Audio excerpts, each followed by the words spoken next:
Bismillahirrahmanirrahim. Sahabat, ini yang ke-26.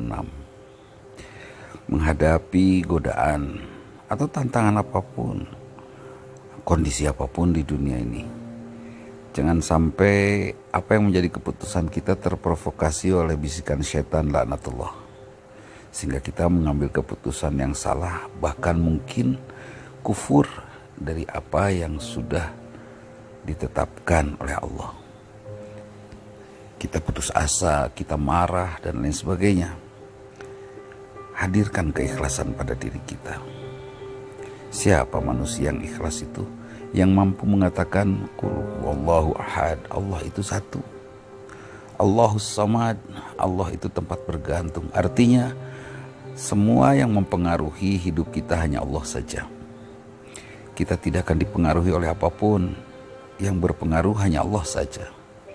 Keburukan kita terjemahkan sebagai pelatihan, sebagai ampunan, sebagai sesuatu yang baik dari Allah untuk kita, agar kita semakin kuat, tangguh, dan bijaksana tentunya. Allahus samad, Allah tempat kita bergantung. Hanya Allah yang mempengaruhi diri kita, bukan yang lain. Lam yalid walam yulad. Jangankan benda yang mempengaruhi kita, manusia pun tidak akan mempengaruhi kita. Bahkan yang disebut Tuhan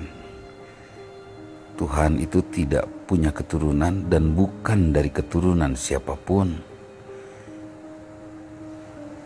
Siapapun yang begitu berpengaruh tidak akan mempengaruhi kita, yang hanya mempengaruhkan dirinya kepada Allah saja.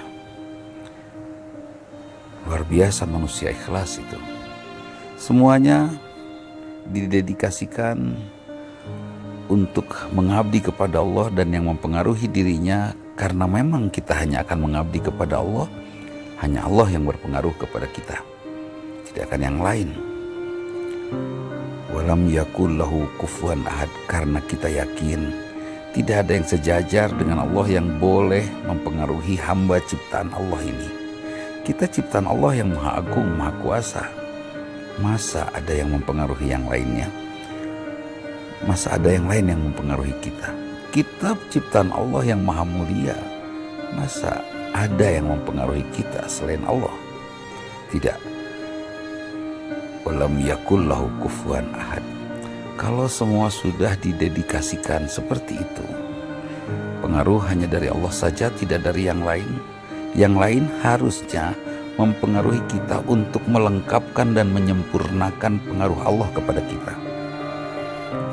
Kalau ada orang menyampaikan ilmu, kalau ada orang menyampaikan beberapa kondisi yang membuat kita berubah, jadikan semua itu untuk menguatkan pengaruh Allah kepada diri kita, sehingga semuanya akan menjadi menenteramkan. Begini, orang ikhlas itu suatu saat dia memberikan kebaikan kepada orang lain. Ketika orang lain menerimanya dengan cara yang tidak menyenangkan, sebut saja kita sudah memberi, tetapi dia malah bercerita tentang keburukan kita. Kita tidak akan tersinggung sebagai seorang yang ikhlas. Kita akan berkata, kalau itu masih terasa buruk oleh kita, artinya kita belum ikhlas. Tapi kalau keburukan itu justru dirasakan sebagai pelajaran besar yang membuat kita semakin bergantung kepada Allah, semakin dipengaruhi oleh Allah, maka itu yang disebut ikhlas. Tidak ada keburukan. Semua kebaikan pasti dibalas oleh kebaikan. Apapun sikap orang itu kepada kita, meskipun mungkin orang itu menurut orang lain bersikap buruk, kita akan tetap menerjemahkannya baik karena kita ikhlas. Allah menganugerahkan sikap orang itu untuk kita agar kita menjadi sempurna.